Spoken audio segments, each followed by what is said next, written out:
सभापती महोदय, सन्माननीय तुमाणे साहेबांनी नगरपालिकेमध्ये सौर ऊर्जा प्रकल्प किमतीला राज्य शासनाचा हिस्सा आणि नगरपालिकेचा हिस्सा या संदर्भातला प्रश्न या ठिकाणी उपस्थित केला आहे. आणि त्यांनी देखील सांगितले की क आणि ड वर्ग जर महानगरपालिका असेल तर 70% राज्य शासनाचा हिस्सा आहे आणि 30% स्थानिक स्वराज्य संस्थेचा हिस्सा आहे.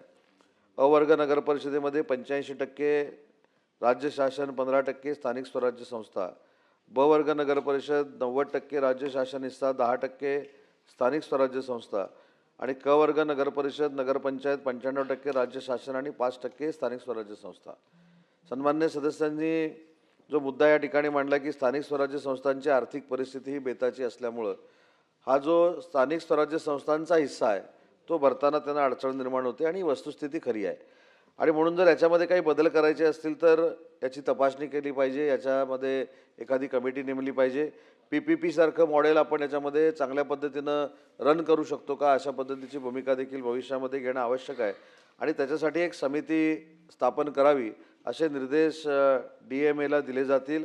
आणि तो अहवाल सादर झाल्यानंतर भविष्यामध्ये हा स्थानिक स्वराज्य संस्थांचा जो हिस्सा आहे तो कमी करायचा की PPP मॉडेल राबवायचं या संदर्भात निर्णय घेता येईल.